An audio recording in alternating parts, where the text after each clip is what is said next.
Hey everybody, welcome to this week's message from little O me, or big O me. I just want to encourage you in the realm of study, personal study. We know from Scripture that faith comes by hearing of the Word, and I suggest that that includes not only the hearing of it, but the reading of it and the studying of it.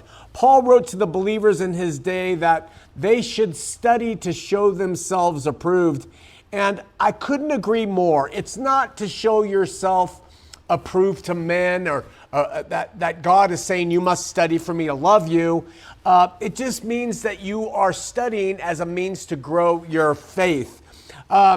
You could use these videos if it helps, but they were created to aid you in your study, not necessarily replace personal study itself.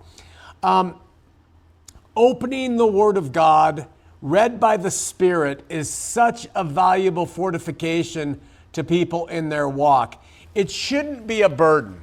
So if you find yourself opening up your Scripture and sighing and being like, oh, I don't want to do this, maybe you should set it aside for a while and not do that, or not do anything here on with Cult, and just take a break and maybe just start to look at nature and relate to God in spirit and truth rather than the Word, and then come back to it once you're refreshed. Our rest is in Him. Our rest is in Jesus, the living Word, and we aren't in the relentless pursuit of knowledge like the scribes anciently were. We try to fill ourselves through the Spirit. And so studying of the Word is just one part. There's a treasury of knowledge available in all who seek to find God and Christ through the written Word. And all I wanted to do today was encourage you as a believer, as someone who is walking with Christ by faith, that if you haven't been, and if you've been kind of distant from the Word, maybe crack it open and consider hearing and studying and reading something from the Word of God. Ask Him to reveal Himself to you as you pursue Him, to shine a light into your heart and mind and show you what you need in your life at this time. One more thing relative to cult.love. Many of you, in my day, I grew up watching cartoons on Saturdays. Did you ever see a cartoon where there was a little snowball at the top of a hill and it would roll over and it would start going down, and there would be a skunk on skis, and it would take that skunk and wrap it up in the snowball, and it would take a house, a cabin, and it would take a bunch of moose, and it would take people, and it would get bigger and bigger and bigger, and it would land down in the valley, and you'd see a ski sticking out here or a hand there, and it's just this massive ball that has consumed everything in its path as it worked its way down the hill.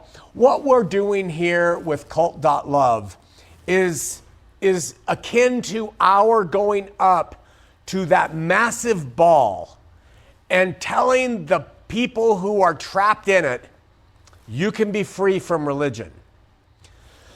And that is a massive undertaking, because people have been captured by the snow and ice of that ball for almost 2,000 years of religious tradition.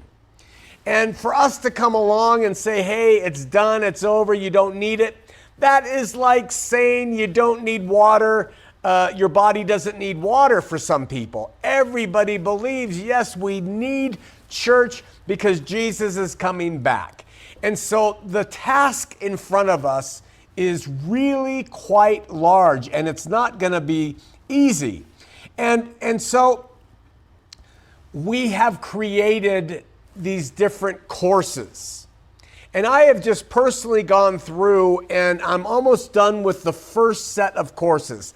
It's an 8-series course, and I've gone through all of it, and I just have to say that by going through that, you will become exhausted with the concept of Jesus having come back.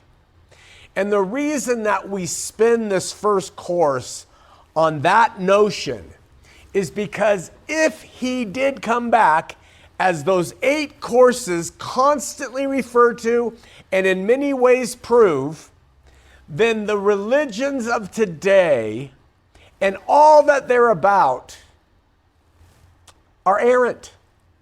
They're a misappropriation.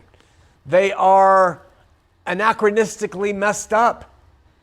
And people are playing church when they shouldn't be. And so when people decide to join cult and then they consider the coursework and they look at this first set of courses, they're going to start watching and they're going to start see some redundancies. They're going to see things repeated. Why? Because you got to hear it over and over again before it sinks in. And that giant snowball can start to melt. And as it melts under the heat of truth and the light, then people will start to drop out of it and be released. But it takes a lot of information and it doesn't come in a single swoop. One of the greatest frustrations I have in teaching is that people want a solution in a sentence. They want answers in a soundbite.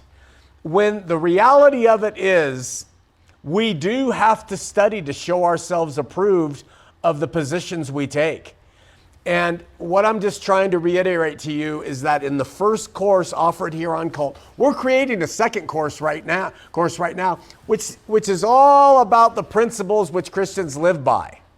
But the first course, while arduous, while repetitive, while redundant, it's going to help melt all of that tradition that has captured billions of people over the decades and centuries, and then it will free them so that they can then understand what God has done.